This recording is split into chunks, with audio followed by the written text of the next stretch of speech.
Assalamualaikum warahmatullahi wabarakatuh.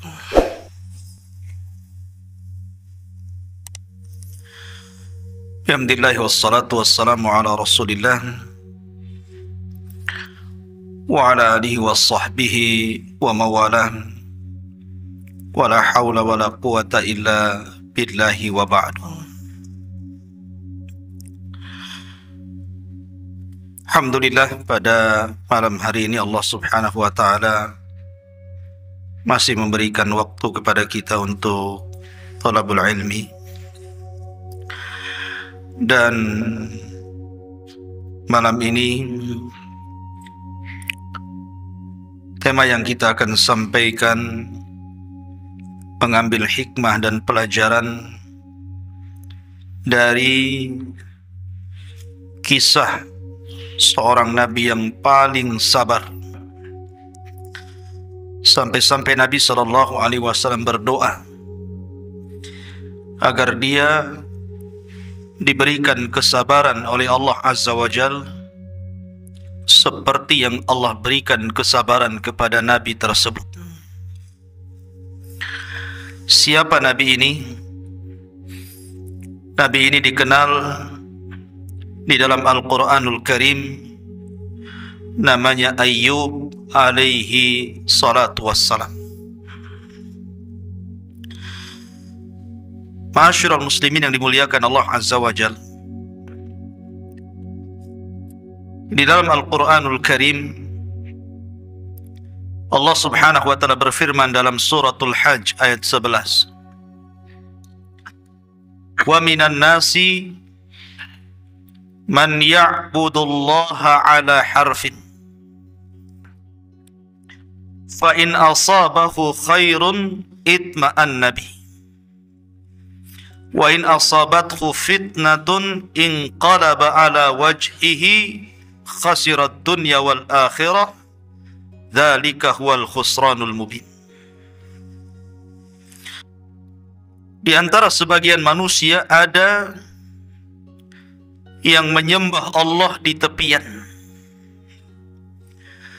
Apabila Allah subhanahu wa ta'ala uji dengan kebaikan, maka dia merasa tenang hatinya. Tetapi kalau Allah subhanahu wa ta'ala uji dengan keburukan, dengan fitnah, maka mulailah berubah wajahnya, sehingga rugi dunianya dan rugi akhiratnya.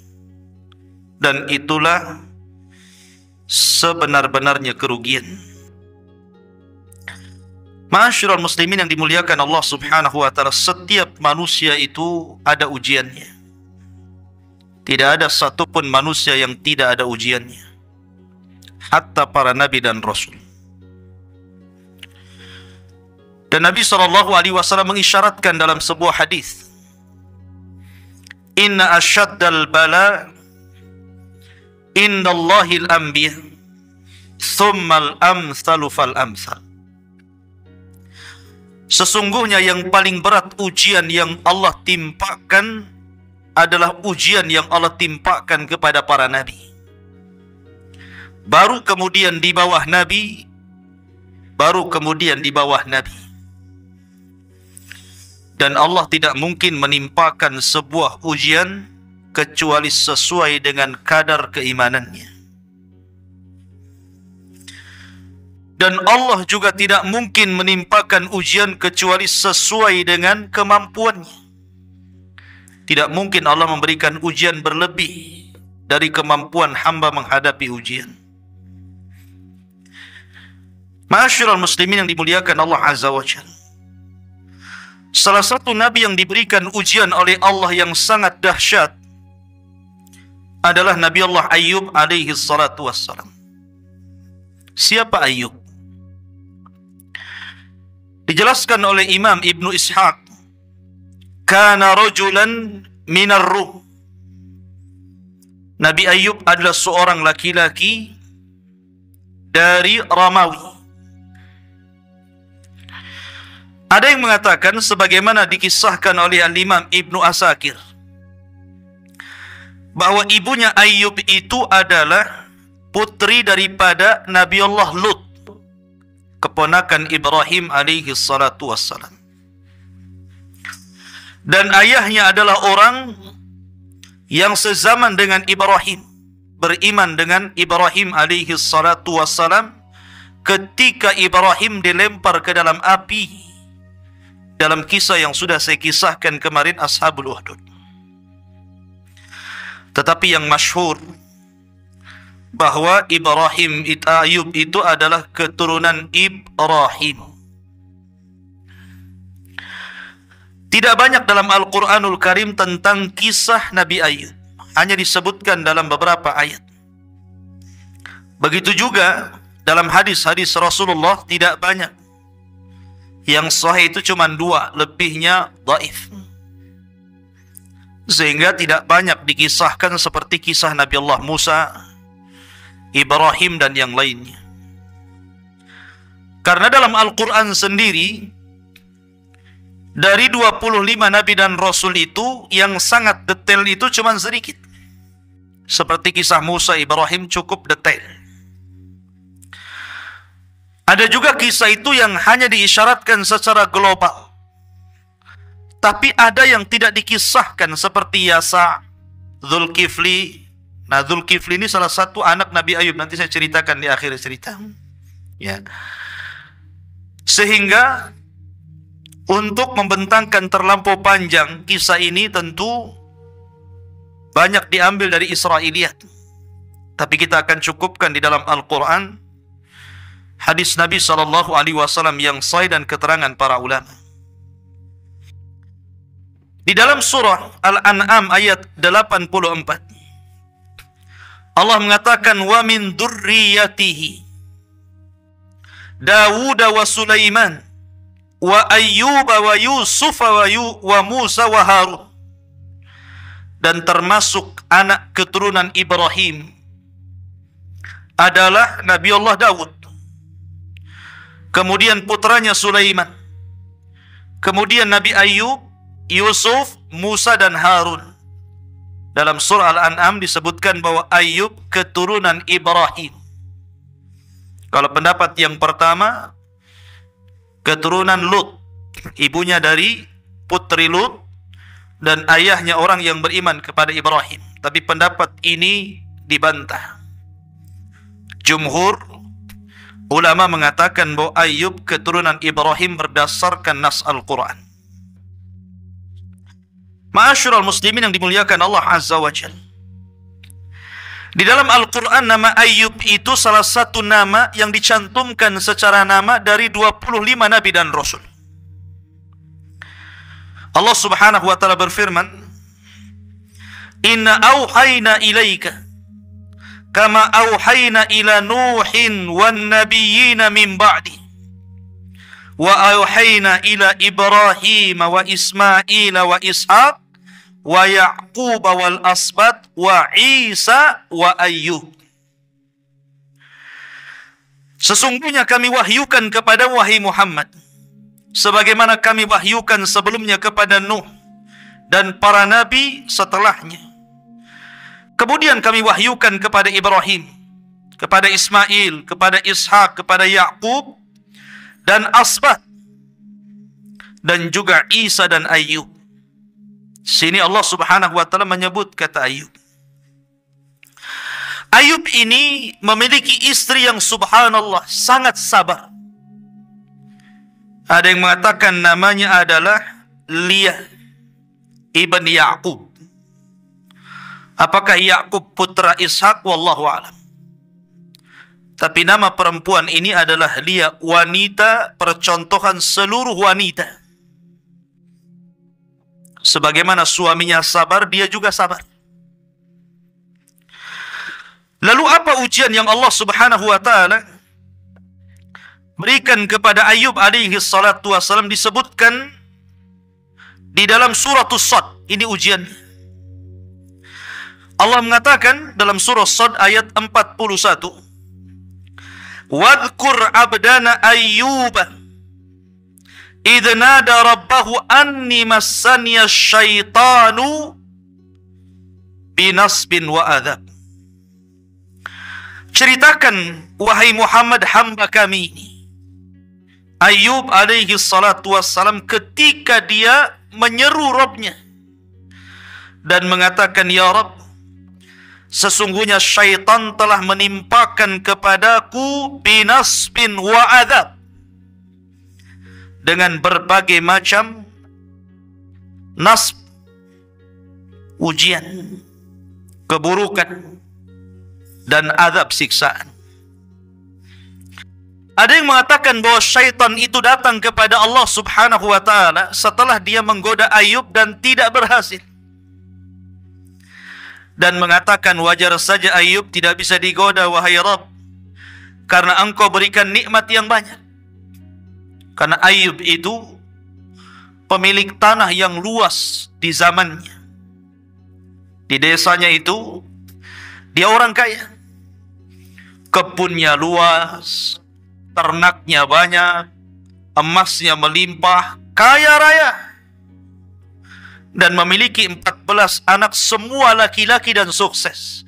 Dan memiliki wanita yang sangat sabar, pembantu-pembantu, pokoknya nikmat yang luar biasa.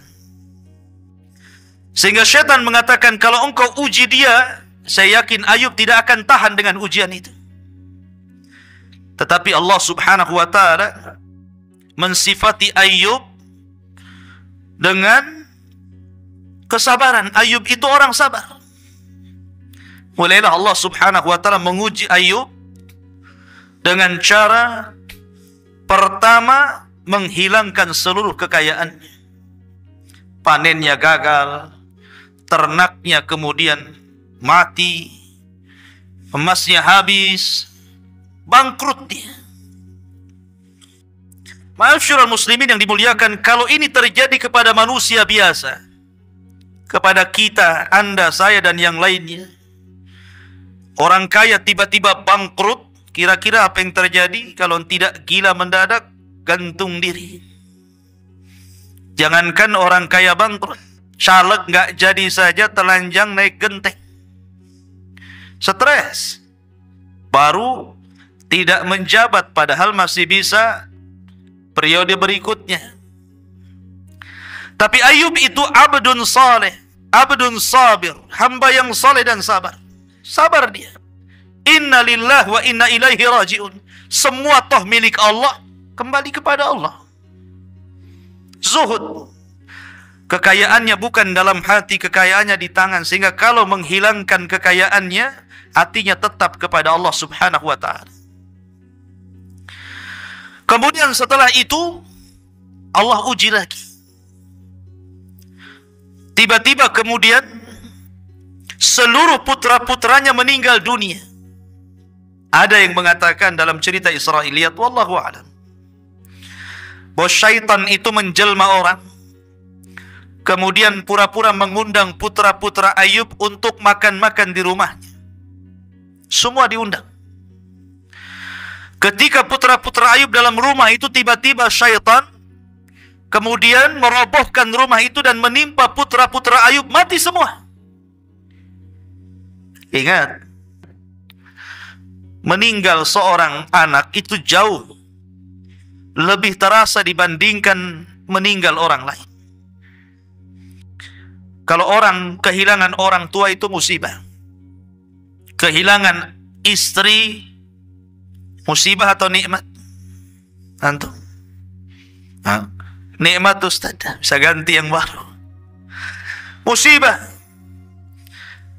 Kemudian hilang suami, musibah. Jangankan lagi wafat, poligami saja dibilang musibah sama istrinya. Ya.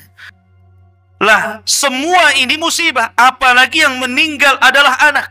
Semua anaknya. Nabi pernah diuji dengan meninggal anaknya loh ya. Semua putra-putranya meninggal dunia. Dan terasa sekali ketika Ibrahim, putra beliau, meninggal dunia. Itu lagi lucu-lucunya tuh. 1 tahun 8 bulan itu masih lucu-lucunya. Sehingga Nabi SAW sedih dan menangis. Ketika ditanya tangisannya, maka Rasul mengatakan, innal aina la tadma, wa innal qalba la tahzan, wa inna bifiraqika ya Ibrahim la mahzunun. Mata ini bisa berlinang air mata. Hati ini bisa sedih. Dan kepergian wahai Ibrahim sungguh menyesakkan dadaku. Sedih kematian, apalagi 14 anaknya mati semua. Ujian yang terberat dialami Ayub alaihi salatu wassalam. Tapi Ayub sabar. Ya. Ujian yang ketiga lebih parah lagi. Di mana Ayub alaihi salatu wassalam diberikan penyakit judah. Penyakit kulit. Yang dijelaskan oleh para ulama bagaimana jenis penyakitnya itu.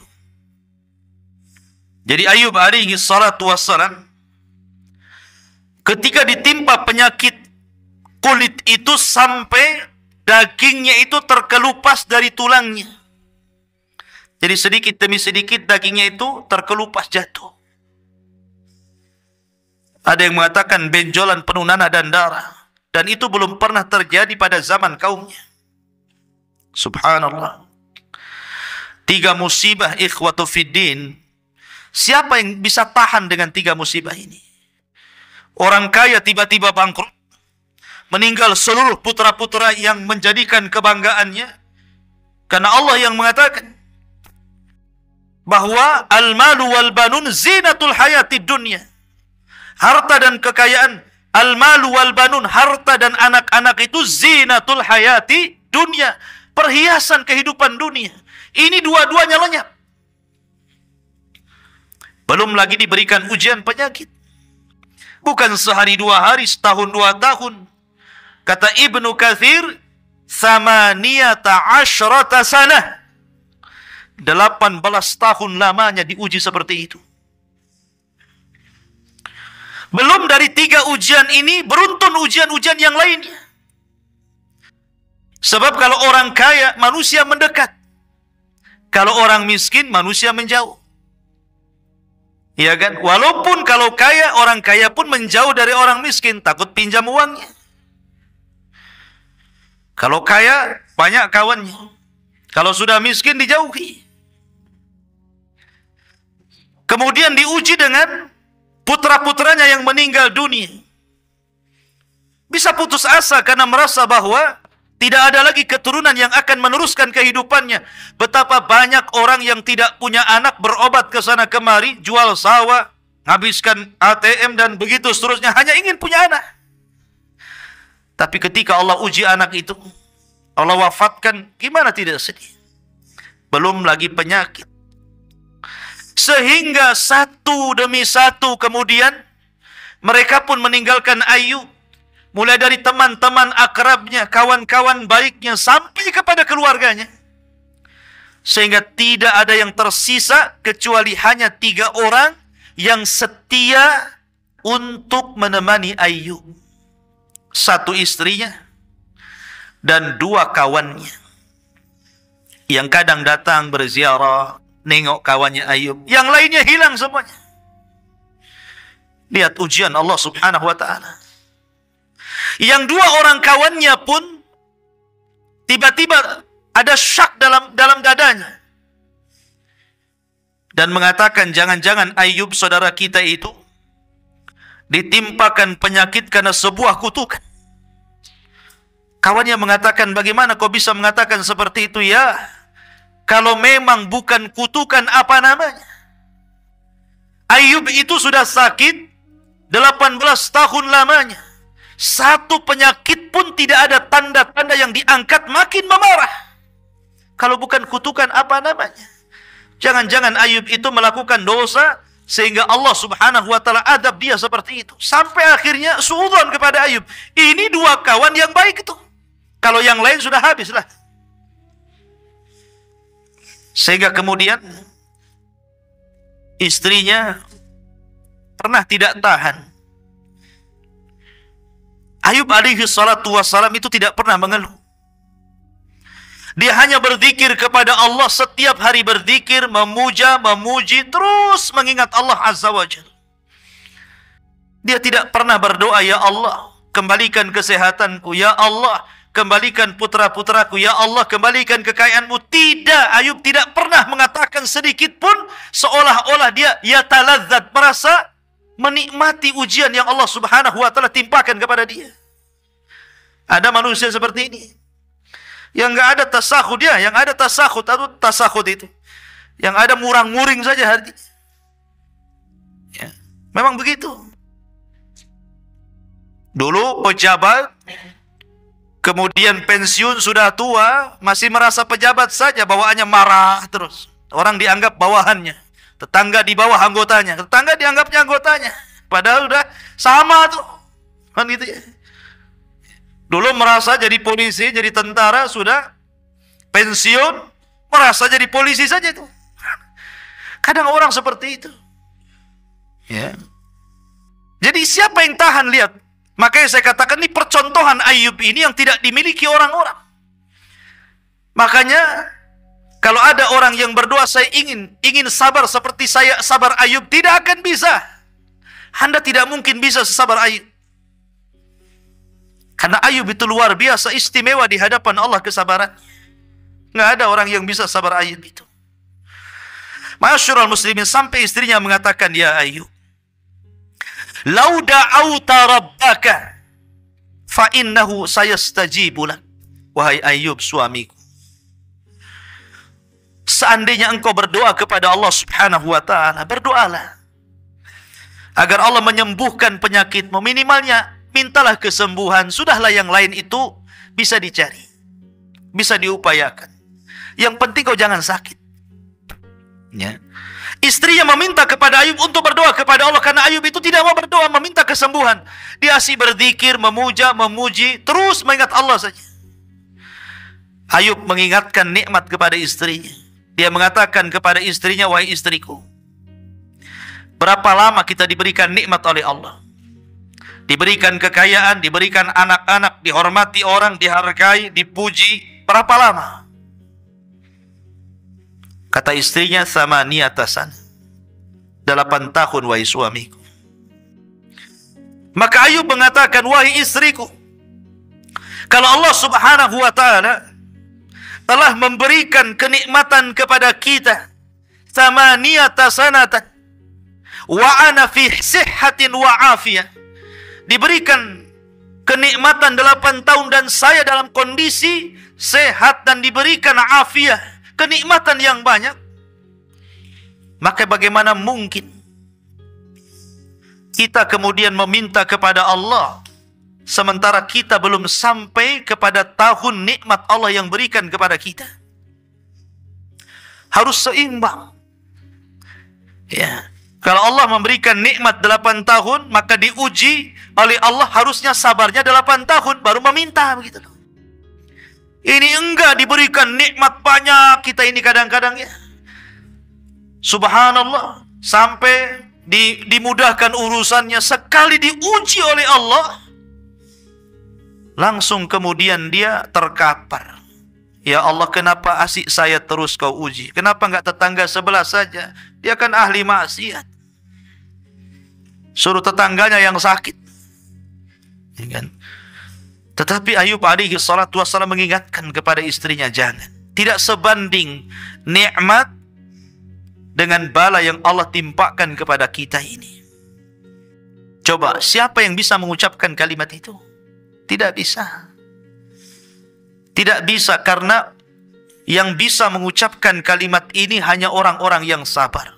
Dari situlah wajar kalau Allah mengatakan, innama yuwaffas sabiruna ajrahum bi ghairi hisab. Allah akan berikan pahala bagi orang-orang yang sabar itu tanpa batas. Bahkan di zaman Rasul ada wanita yang suka kena penyakit ayan. Kalau datang penyakitnya, dia suka buka-buka baju dan nampak auratnya. Datanglah dia kepada Rasulullah. Ya Rasulullah, saya ini terkena penyakit, dan kalau datang penyakit itu terbuka auratku. Fad'ullaha li, berdoalah kepada Allah untukku supaya Allah sembuhkan Rasul. Kata Nabi SAW, kalau kau mau aku akan berdoa. nanti Allah sembuhkan. Wa in sabarti falahul jannah. Wa in sabarti falakil jannah. Kalau engkau sabar, Allah akan janjikan kau surga. Milih sembuh atau milih surga? Akhirnya dia mengatakan, aku milih surga. Tapi berdoalah kepada Allah, ya Rasulullah, kalau memang penyakitku kambuh, janganlah sampai aku buka-buka auratku. Lihat kesabaran wanita ini. Ya. Jadi sabar itu memang ujian. Di zaman Rasul ada wanita meninggal anaknya. Kemudian dia nangis di kuburan.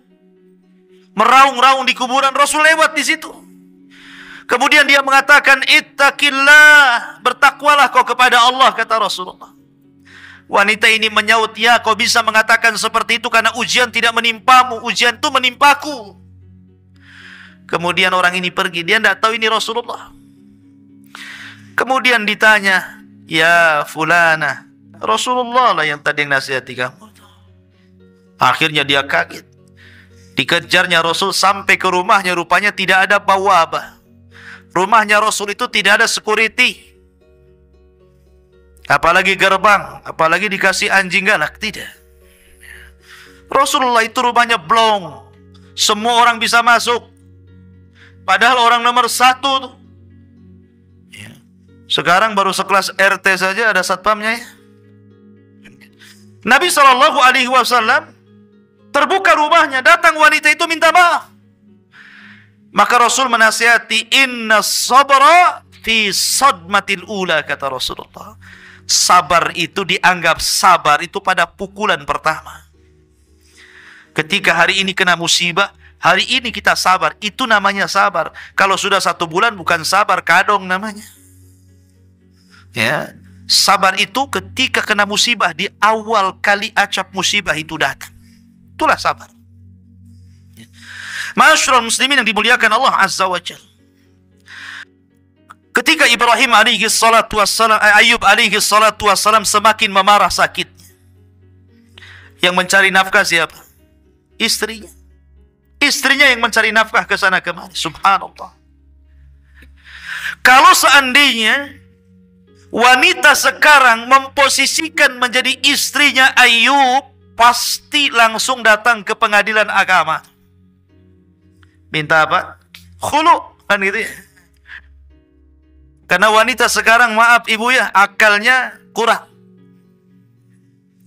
Ya, kalau suaminya lagi sehat, apalagi kerjanya bagus, ada istilah, ya, abang sayang kalau banyak uang, kan gitu. Abangku tendang kalau habis uangnya, kan gitu. Artinya bahwa posisi seorang wanita itu penting dalam rumah tangga. Jangan hanya ketika senang sehat suaminya, ketika susah justru disitulah pahala yang sesungguhnya. Itulah pahala yang sesungguhnya seorang istri ketika merawat suaminya. Kalau suami lagi sehat, apa yang dirawat? Tapi ketika suami sakit, itulah pintu sorga selebar-lebarnya di situ. Itulah baiti jannati, sorgaku adalah rumahku itu. Ini istrinya Ayub di percontohan. Dia yang cari nafkah karena memang Ayub terbaring, tidak bisa apa-apa. Apalagi orang-orang menjauh melihat Ayub saja, orang menjauh takut. Bagaimana mau cari kerjaan? Kalaupun dia bisa, kemudian jalan gitu ya. Akhirnya istrinya pun menyembunyikan diri kalau dia istrinya Ayub, supaya orang tidak tahu. Kalau tahu, orang pun tidak mau menerima dia sebagai pekerja. Takut tertular penyakitnya. Sampai seperti itu musibahnya. Ya. Dan para ulama mengatakan kalau istri yang seperti ini dia dapat 2 pahala. Pertama, pahala bersedekah kepada suaminya. Yang kedua, pahala berbakti kepada suaminya. Tapi di zaman sekarang tidak. Suaminya sehat, istrinya tetap kerja. Betul kan? Istrinya kerja, suaminya sehat, padahal dibalik kata suaminya, kola yang kerja, biar aku yang masak, yang ngurus anak, yang ngepel, yang ini. Dunia terbalik. Ma'asyiral muslimin yang dimuliakan Allah Azza wa Jalla. Suatu ketika sudah ketahuan bahwa dia istrinya Ayub, satu persatu orang itu tidak mau memakai dia sebagai pekerjanya. Sampai akhirnya apa yang harus dilakukan? Terpaksalah dia menjual rambutnya. Istrinya Ayub itu rambutnya panjang. Ayub itu kalau bangkit dari tidurnya terkadang memegang rambutnya supaya bisa bangkit. Tiba-tiba dijual, dan di zaman itu rambut itu sangat berharga. Di zaman itu. Di zaman kita kecil-kecil saja kan begitu, rambut itu dijual kan, dijadikan gelung untuk pengantin, dirias gitu ya. Karena ada tuh orang-orang yang jual rambut itu. Nah di zaman itu rambut masih berharga untuk kecantikan wanita, walaupun dalam Islam dilarang. La'anallahu, Allah melaknat mutawassilah, orang-orang yang suka menyambung rambut, wanita-wanita yang suka menggelung, menyambung rambut asli dengan palsunya. Dilaknat wanita seperti itu. Itu di masa Rasulullah. Ajaran Islam dilaknat, tidak boleh. Tapi tentu di zaman dulu kan banyak syariat yang berbeda dengan kita. Maka dijual tuh rambutnya. Kemudian karena punya uang agak banyak, ini istri ini ingin membahagiakan hati Ayub. Dicarikan makanan kesukaan Ayub yang paling lezat. Subhanallah, berbaktinya sama suami itu. Kemudian datanglah dengan makanan yang enak. Ayub kaget dan curiga. Dari mana dapat makanan itu? Dan Ayub tidak mau menyentuh makanan itu. Min aina hadha ta'am, dari mana makanan ini? Saya tidak akan menyentuh makanan ini sampai kau betul-betul terus terang dan jujur. Dari mana kau dapat makanan ini? Kalau kau tidak jujur, di sini Ayub bersumpah, saya akan mencambuk kamu 100 kali kalau Allah takdirkan aku sembuh, katanya. Dia bernadar kepada Allah Azza wa Jalla mau menyambuk istrinya 100 kali. Akhirnya kemudian istrinya ngaku, dia buka jilbabnya sambil menangis, kemudian diperlihatkan rambutnya yang dipotong dan dijual. Maka Ayub pun kemudian semakin sedih. Sedemikian besarnya pengorbanan istrinya hanya untuk menemani suami tercintanya Ayub alaihi salatu wassalam. Mudah-mudahan istri antum seperti ini ya. Jangan baru sakit sehari dan minta cerai. Ya. Ma'asyiral muslimin yang dimuliakan Allah Azza wa Jalla. Akhirnya kemudian Ayub alaihi salatu wassalam mendengar perbincangan dua kawannya yang seolah-olah ada keraguan-raguan, jangan-jangan dia melakukan sebuah perbuatan yang dilarang oleh Allah Subhanahu wa taala, kemudian mendapatkan kutukan yang tidak diberikan kepada umat di zamannya. Dari sinilah Allah Subhanahu wa taala berfirman. Allah Subhanahu wa taala berfirman, wa ayyuba idh nada rabbahu anni massaniya dhurr wa anta arhamur rahimin. Dan ingatlah ketika Ayub berdoa kepada Allah, kemudian mengatakan anni massaniya dhurr wa anta arhamur rahimin. Sesungguhnya aku telah ditimpakan penyakit.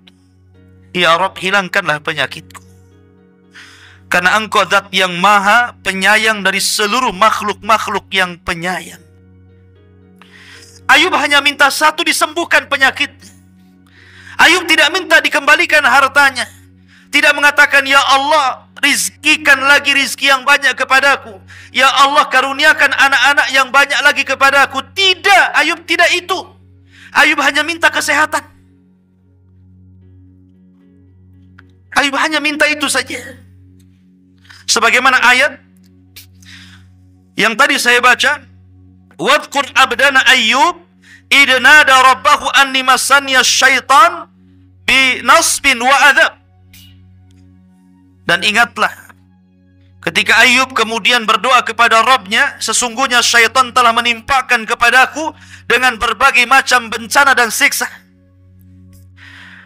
Maka kemudian setelah 18 tahun lamanya Ayub hanya memuji Allah, berdoa, berzikir, mengingat Allah. Dia tidak minta kesembuhan. Dia tetap sabar. Akhirnya dia berdoa kepada Allah setelah 18 tahun lamanya, minta kesembuhan. Maka Allah pun mengatakan, fastajabna lahu fakashafna ma bihi min durrin.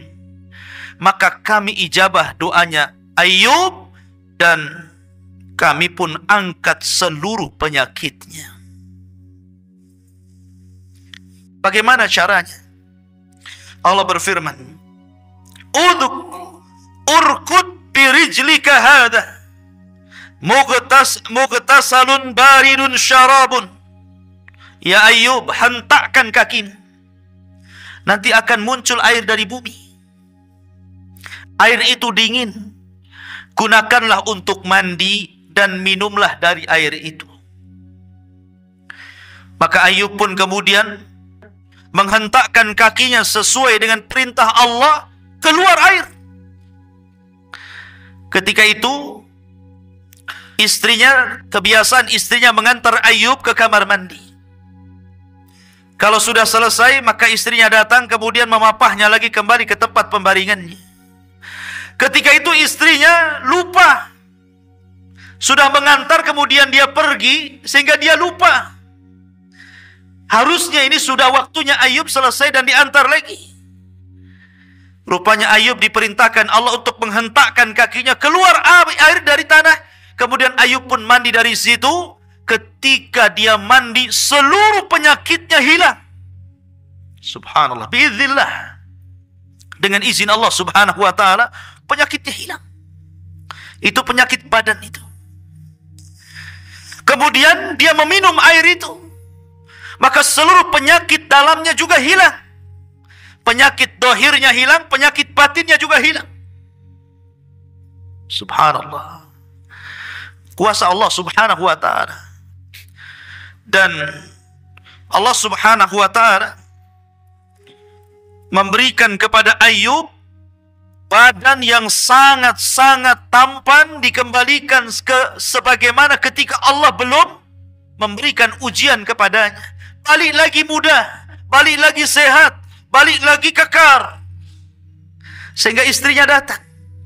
Lupa dia mau jemput suaminya. Rupanya dia berpapasan dengan anak muda. Dan mengatakan, rahimakallah, semoga Allah merahmati kamu. Tidakkah kau melihat suamiku, Nabiullah Al-Mubtala, seorang nabi yang Allah uji? Wallahi demi Allah, aku tidak melihat dirimu kecuali kau persis dengan suamiku dulu di waktu muda. Subhanallah gitu. Katanya Ayub senyum saja Ayubnya. Dia mengatakan, fa'ana Ayub, saya ini Ayub. Subhanallah, banyak dia Ayub. Di sini Allah subhanahu wa ta'ala mengatakan, wa wahabna lahu ahlahu wa mislahu ma'ahu rahmatan minna wa dzikra liulil albab. Maka kami kemudian berikan lagi keluarganya dan yang semisal mereka sebagai rahmat dari kami dan untuk diingat bagi orang-orang yang punya akal. Dalam ayat yang lain, wa atainahu ahlahu wa mislahum ma'ahum rahmatan min indina wa dzikra lil abidin. Dan kami datangkan kembali keluarganya dan yang semisal mereka bersama mereka sebagai rahmat dari sisi kami dan untuk sebagai peringatan bagi hamba-hamba yang senantiasa beribadah kepada Allah subhanahu wa ta'ala. Ma'asyiral muslimin yang dimuliakan Allah azza wa jalla, ada beberapa penafsiran bahwa ketika Allah subhanahu wa ta'ala mengembalikan putra-putranya, ada yang mengatakan ahyahumullahu bi'a'yanihim, artinya Allah hidupkan kembali yang sudah mati itu hidup lagi. Itu satu penafsiran. Penafsiran yang kedua, artinya ajarahu fi man salafa wa awadahu anhum fid dunya badalahum. Artinya Allah memberikan balasan dan ganjaran yang besar terhadap kesabaran Ayub yang di waktu diberikan musibah dia tetap bersabar. Karena kesabarannya itu akhirnya Allah ganti lagi. Allah lahirkan dari Lia putra-putranya 2 kali lipat daripada anak yang meninggal. Yang tadinya 14 ya 2 kali lipat putranya. Banyak lagi. Ya. Hartanya 2 kali lipat lagi. Subhanallah. Inilah kesabaran. Makanya kenapa Rasul mengatakan ajaban li amril mu'min. In asabathu sarra syakara fakanat khairan lah. Wa in asabathu dharra sabara fakanat khairan lahu. Wa kana dzalika illa li mu'min. Sungguh heran perkaranya seorang mukmin itu. Kalau ditimpa kebaikan, syukur dia. Kalau ditimpa musibah, sabar dia. Dan itu baik dua-duanya. Mau musibah, mau kenikmatan baik bagi seorang mukmin itu. Karena terkadang ujian harta itu lebih berat dibandingkan ujian musibah. Kalau orang sakit paling tinggi terbaring, apalah gitu kan. Dia sabar. Ya. Tapi kalau diberikan harta, semua fasilitas maksiat di genggamannya. Mau apa dia? Mau minum khamar, tinggal beli. Mukul orang, bayar preman. Bunuh orang, bayar tukang sihir. Apalagi? Ya kan? Ujian orang yang punya harta itu berbeda dengan ujian orang fakir, orang-orang yang miskin. Terkadang ujian harta itu lebih berat dibandingkan ujian kemiskinan. Makanya kenapa Syekhul Islam Muhammad bin Abdul Wahab dalam kitabnya Qawaidul Arba, di muqaddimah kitabnya dia mengatakan bahwa 3 kunci kebahagiaan itu 3. Apabila ditimpa musibah dia sabar, apabila diberikan nikmat dia syukur, apabila dia berbuat dosa dia segera istighfar. Itulah kunci kebahagiaan. Ma'asyiral muslimin yang dimuliakan Allah Azza wa Jalla. Ketika kemudian Ayub alaihi salatu wassalam sudah disembuhkan, artinya satu nikmat sudah dikembalikan. Satu nikmat dikembalikan, karena nikmat sehat itu nikmat yang sangat agung, ikhwan. Terkadang orang menyanyiakan nikmat sehat baru terasa kalau dia sakit. Baru terasa kalau mulailah kolesterol tinggi, asam urat tinggi, darah tinggi-tinggi, mulailah dia terasa gitu kan. Kenapa waktu sehat tidak digunakan sebaik mungkin? Makanya Rasul mengatakan ni'matani maghbunun katsirun minan nas as-sihhatu wal faragh. 2 nikmat terkadang manusia lupa, sehat dan waktu luang. Lah Ayub alaihi salatu wassalam ketika itu teringat dengan nazarnya. Nazar apa? Memukul istrinya kan. Dia kan sudah nazar dulu mau pukul istrinya. Maka Allah Subhanahu wa taala menurunkan Al-Qur'an kepada Nabi sallallahu alaihi wasallam menghabarkan bagaimana Ayub kemudian melaksanakan nazarnya. Apa kata Allah? Wa khudh bi yadika dhigsan fadrib bihi wa la tahnas. Inna wajadnahu sabiran ni'mal 'abdu innahu awwab. Ambillah wahai Ayub seikat rumput. Hitung 1, 2 sampai 100 rumput, ikat jadi 1. Pukullah istrimu dengan ikatan rumput itu sekali saja, itu sama dengan 100 kali cambuk. Kenapa Allah Subhanahu wa taala memerintahkan seperti itu dan memberikan rahmatnya kepada istrinya Ayub, Lia ibn Ya'qub ini? Karena kebaikannya.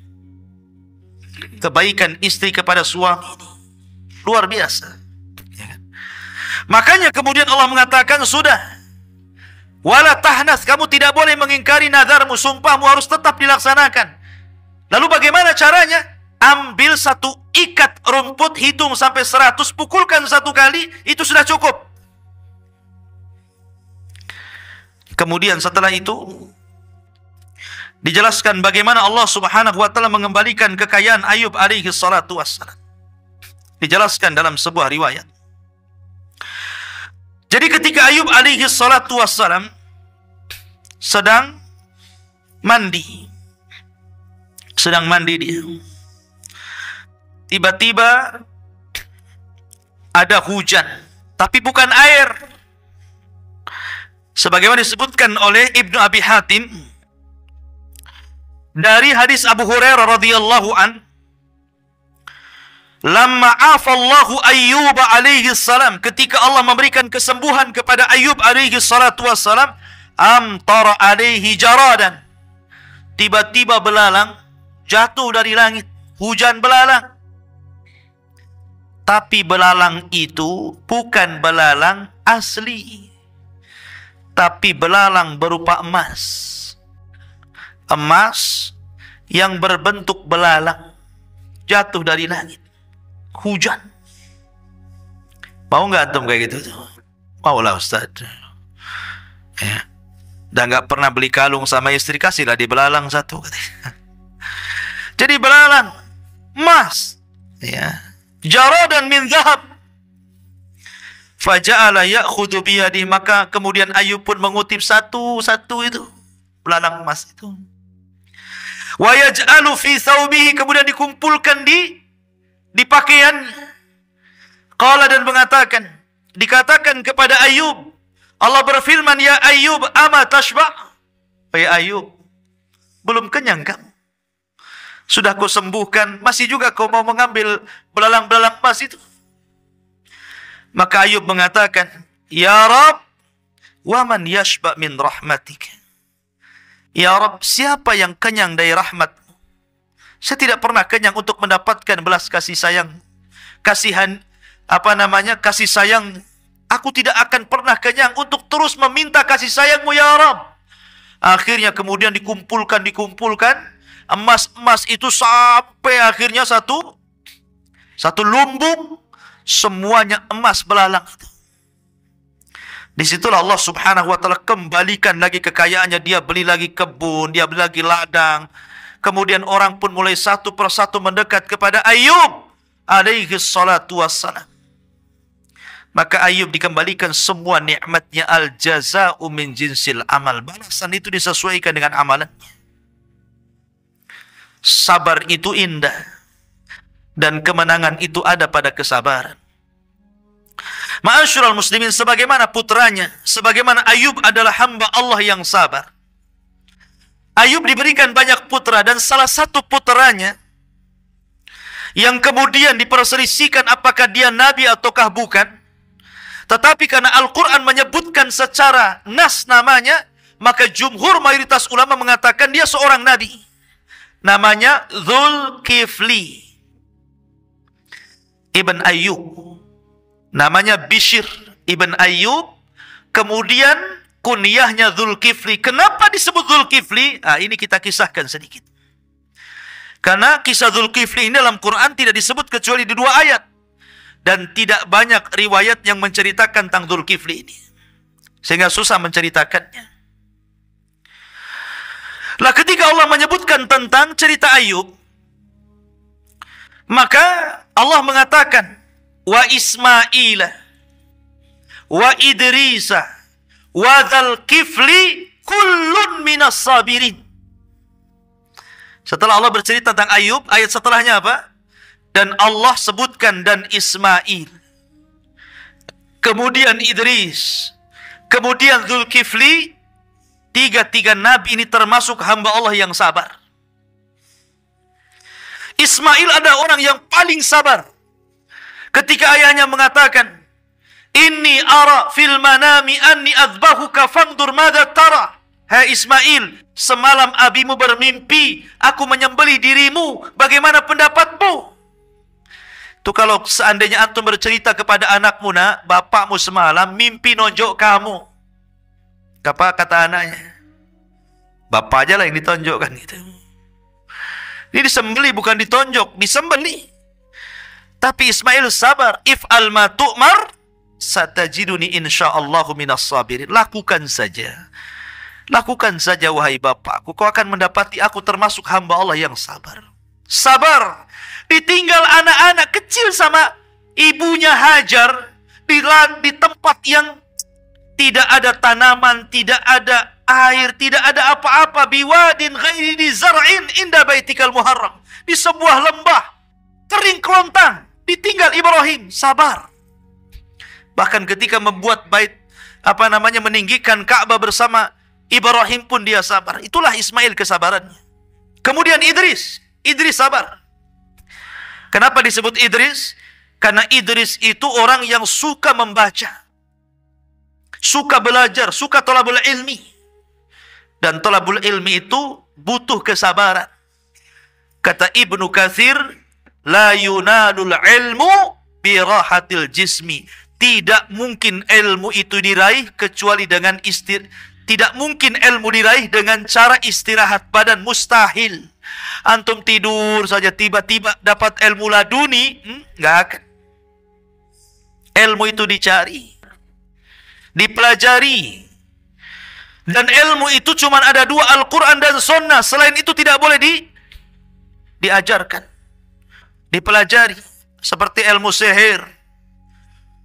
Ya, sampai ada seseorang yang sanggup mendatangkan malaikat, mendatangkan nabi. Ilmu dari mana itu? Malaikat kok bisa diperintah? Malaikat itu hanya bisa diperintah oleh Allah. Wa yaf'aluna ma yu'marun. Mereka melakukan apa yang diperintahkan Allah. Ini orang bisa memerintahkan malaikat, hebat tidak? Hebat. Tapi konyol. Ya.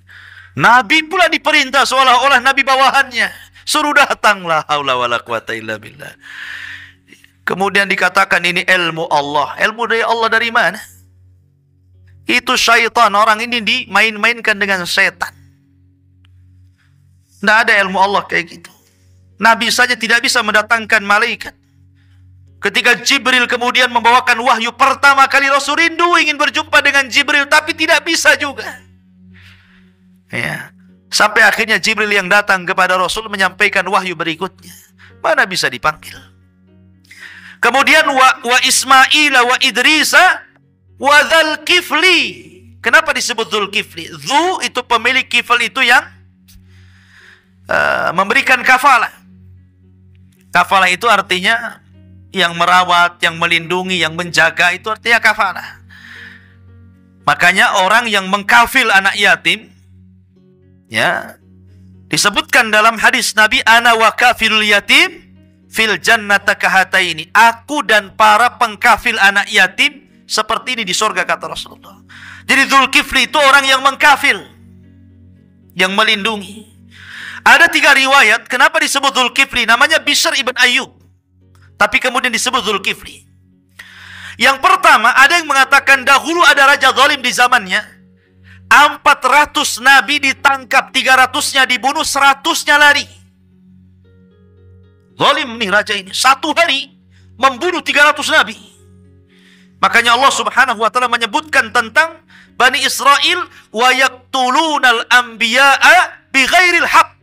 Mereka suka membunuh para nabi. Satu hari 300 para nabi dibantai, 100 lari. Kemudian berlindung kepada Bishr ibn Ayyub. Karena berlindung kemudian dialah yang ngasih tempat, ngasih makan, ngasih perlindungan. Maka orang-orang menyebutnya Dzul Kifli. Ini satu riwayat. Ya.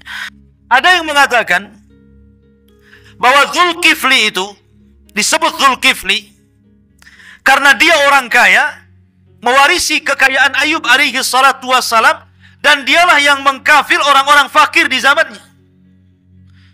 Jadi ada orang kafir, dirawatnya, dikasih makan di sini di situ. Akhirnya ketika meninggal, orang-orang pun menyebutnya Dzul Kifli.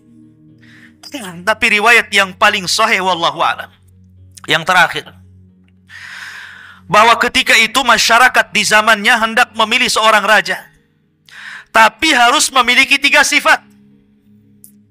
1, dia harus suka puasa. Puasa terus. Yang kedua, dia harus tukang sholat malam terus. Kemudian yang ketiga, dia harus bisa memutuskan setiap perkara manusia dan tidak boleh marah. Gak boleh marah. Seumur hidupnya tidak boleh marah. Ada yang gak bisa marah. Yang gak bisa marah, banyak, yang bisa marah lebih banyak. Orang kan diberikan marah, makanya Rasul mengatakan la taghdab, la taghdab, la taghdab, faraddada miraran kan gitu. Jangan marah, jangan marah, jangan marah. Berkali-kali Rasul mengucapkan seperti itu. Ini kalau dia berpuasa tidak boleh marah sedikit. Coba, berat nggak itu? Puasa terus setiap hari, sholat malam terus setiap malam, dan dia tidak boleh marah ketika memutuskan urusan manusia. Dan itu tidak ada kecuali pada Bishr ibn Ayyub.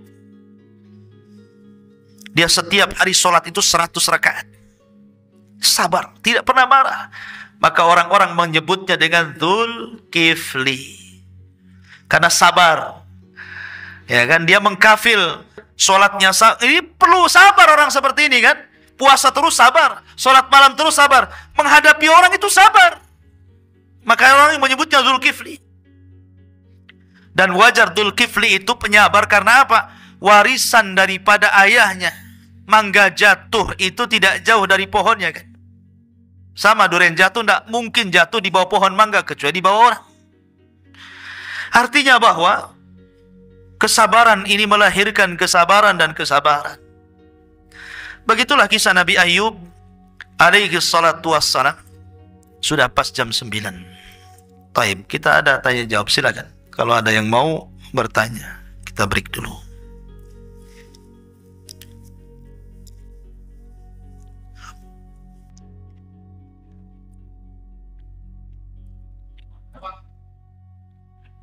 Fadhal.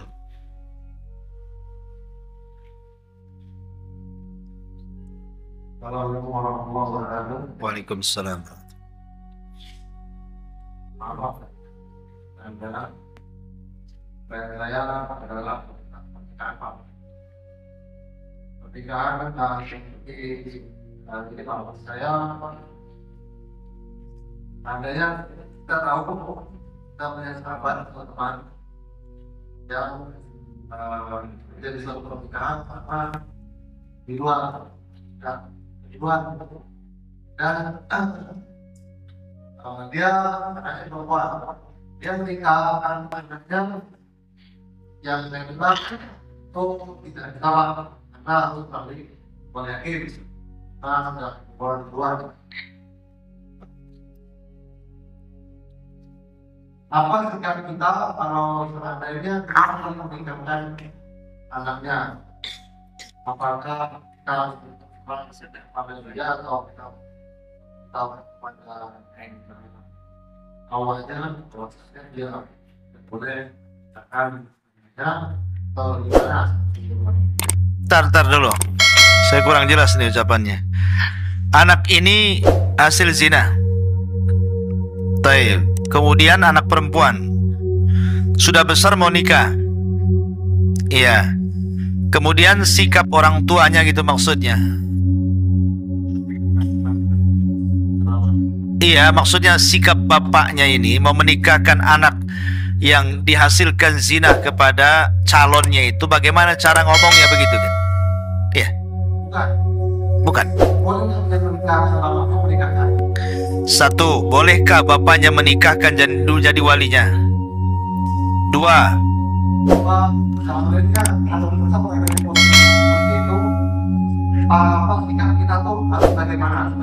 iya. Siap. Kalau itu adalah hal yang tidak boleh otomatis misalnya tidak itu apakah harus meninggalkan kalau sudah terjadi? Taib. Yang pertama, anak hasil zina itu dinasabkan kepada ibunya. Karena nasab yang mulia itu dari nasab syar'i yang diikat dengan pernikahan. Tidak boleh dinasabkan kepada bapaknya. Bagaimana kalau bapak yang menzinahi wanita itu menikahi wanita itu? Apakah bisa jadi bapaknya? Tidak. Tetap dia bukan bapaknya. Dia jadi mahram dengan anak zinahnya itu karena menikahi ibunya. Sama dengan menikahi seorang janda yang punya anak namanya Robib atau Robibah dalam Quran itu. Anak bawaan disebut Robib atau Robibah. Kalau laki-laki Robib, kalau perempuan Robibah. Ya, jadi kenapa bapak zinahnya menikahi ibunya dan menjadi mahram itu karena dinikahi ibunya. Kalau tidak menikah dengan ibunya tidak mahram. Karena itu hanya anak biologi secara biologi saja, tapi secara syar'i tidak, terputus hubungannya. Secara biologi supaya tidak boleh menikah, tapi bukan karena mahram, tapi karena ada hubungan biologis, tidak boleh menikah. Kalau mahram bukan mahram lagi. Kalau ingin jadi mahram nikahi ibunya, jadi mahram dia. Lah karena dia bukan mahram yang asli kecuali karena menikahi dengan ibu zinahnya, maka dia bukan ayahnya. Walaupun secara kandung dia anak kandungnya secara biologis ya, tapi secara syar'i itu bukan ayahnya. Maka tidak berhak menikahi anak zinahnya. Lalu siapa yang menikahinya? Maka yang menikahi, yang jadi walinya, sebagaimana sabda Rasul, fasultanun waliyun man la waliyalahu. Penguasalah yang menjadi wali bagi wanita yang tidak punya wali. Dalam hal ini ya Pak Kua, wali hakim namanya. Ya, ya kalau seandainya untuk supaya menjaga psikologis anak, tidak perlu diceritakan. Pas dinikahkan itu ya bilang saja sama hakim, sama Pak Kua, ini sebenarnya anak ini bukan anak saya begini. Nanti kan akan ada solusi dari Pak Kua tuh. Pak Kua kan tahu agama kan itu ya. Bagaimana caranya? Nanti dia paham lah. Kecuali kalau saya petugas KUA. Kemudian yang kedua, kalau seandainya Anda di posisi dia, ya, tidak perlu, tidak semua aib diceritakan. Tidak semua aib diceritakan. Tidak semua kejujuran itu harus jujur. Sebab terkadang kalau kejujuran itu membawa maslahat, tidak apa-apa. Tapi kalau mendatangkan madarat, jangan. Contoh nih, seorang laki-laki baik-baik, kemudian dijodohkan kawannya dengan seorang wanita pelacur yang sudah tobat. Menikahlah wanita pelacur ini yang sudah tobat, yang sudah hijrah, bersama laki-laki yang betul-betul baik, soleh. Kemudian terjadi pernikahan. Kan nggak tahu wanita ini mantan wanita apa, nggak tahu. Yang jelas wanita ini sudah bercadar, sudah berhijab, sudah baik, sholat, ngaji, dan begitu seterusnya. Nih wanita ini tidak perlu menceritakan kepada suaminya. Ya, kalau dia dulunya mantan pelacur, tidak perlu. Kalau rumah tangganya sudah di atas rumah tangga, mawaddah, sakinah, warahmah, tidak perlu. Karena terkadang kemaksiatan itu tidak perlu digali dan diceritakan. Kullu ummatin mu'afan illal mujahir. Setiap umatku akan dimaafkan kecuali mujahir. Siapa mujahir itu wahai Rasul? Orang yang membongkar aibnya sendiri. Tahu nggak? Saya dulu 15 tahun yang dulu saya itu sebenarnya pernah di penjara di Nusa Kambangan. Nggak perlu. Apa yang diceritakan seperti itu? Ya, antum dulunya mantan preman, tatonya banyak. Nggak perlu dikasih tahu. Yang ini kupu-kupu, yang ini ular naga, oh yang ini lebih parah lagi tengkorak. Nggak perlu, ngapain pula? Ya, tutup. Orang nggak tahu, taunya antum orang baik-baik, nggak pernah jadi orang jahat. Ketemu orang antum, dohirnya orang baik-baik, nggak pernah berbuat jahat. Nggak perlu ditampak-tampakkan seperti itu. Jadi terkadang kejujuran, karena ada kasusnya, ada seorang wanita jujur dia. Bang, maaf ya, jangan marah ya, jangan marah ya. Ya, iya, nggak akan marah. Ada apa?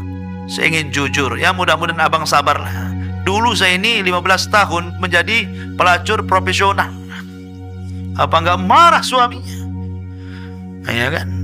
Terkadang kejujuran itu tidak boleh seseorang itu langsung ngomong begitu. Besoknya cerai kan begitu. Ya sudah, abang nggak marah, tapi ada besok keluar dari rumah ya. Masalah kan gitu. Jadi tidak perlu diceritakan. Anak itu tidak perlu tahu sudah. Yang tahu orang tuanya saja. Antum kerjasama saja dengan wali hakim, gimana baiknya supaya yang ini nggak tahu, yang ini nggak tahu, kan begitu? Itu di posisi seperti itu adil rumah tangga. Jangan dikacaukan. Jangan kepada calonnya, sebenarnya ini anak zina loh.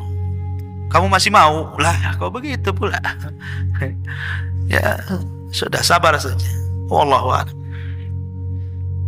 Ya. Baik, cukup. Subhanallah bihamdika asyhadu an la ilaha illa anta astaghfiruka wa atubu ilaik. Allahu ta'ala alam. Assalamualaikum warahmatullahi wabarakatuh.